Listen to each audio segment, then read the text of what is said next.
डोळे झाकून एखाद्या विश्वास ठेवणं आणि तो म्हणेल तिथे जाणं कधी कधी आयुष्य बदलून टाकू शकतं. हा व्हिडिओ शेवटपर्यंत बघा, कारण ही गोष्ट एका मुलीची नाही, ही गोष्ट आपल्या आसपास घडणाऱ्या खऱ्या वास्तवाची आहे. तर नमस्कार, मी आबा आणि तुम्ही पाहतात तुमचा आबा. चॅनलवर अजून नवीन असाल तर चॅनलला सबस्क्राईब करून घ्या. पीडित मुलगी ओळखीच्या दोन तरुणांसोबत संध्याकाळी सुमारे 8 वाजता घराबाहेर पडली. तक्रारीनुसार त्या दोघांनी तिला इस्लामपूरच्या तुळजापूर फाट्याच्या दिशेने नेलं. तो परिसर चारही बाजूने ऊसाची शेती असलेला निर्जन भाग आहे. पीडितेच्या म्हणण्यानुसार त्या ऊसाच्या शेतात तिच्यावर जबरदस्तीने अत्याचार करण्यात आले. जेव्हा विरोध केला तेव्हा मारहाण करण्यात आली.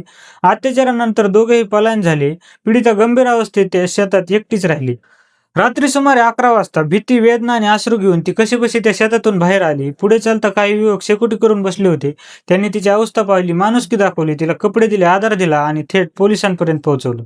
पीडिता तिच्या आईसोबत सांगलीमध्ये राहते. तिची आई दररोज 10 वाजेपर्यंत वडापावच्या गाड्यावर काम करते. तक्रारीनुसार ही संधी पाहून ओळखीच्याच व्यक्तीने तिच्या विश्वासाचा गैरफायदा घेतला. इथे एक खूप महत्त्वाचा प्रश्न आहे, मुली बाहेर का जातात, मुली असं का करतात? पण थांबा, जर ती अल्पवयीन कवळेवायची असेल तर तिला काय समज आहे तिच्यासोबत असं होईल? आणि जरी ती कोणासोबत बाहेर गेली तरी कोणालाही अधिकार नाही तिच्यावर अत्याचार करण्याचा. या प्रकरणात पोलीस तपास सुरू आहे. आरोपी सिद्ध होईपर्यंत कोणालाही दोषी ठरवलं गेलं नाही.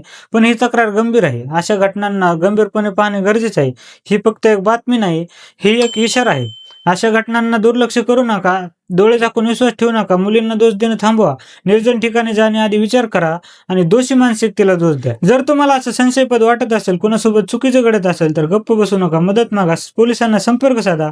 हा व्हिडिओ बघा आणि फक्त बघून थांबू नका, पुढे शेअर करा, कारण तुमच्या एका शेअरमुळे कोणाचं तरी आयुष्य वाचू शकतं. सतर्क राहा, सावध राहा.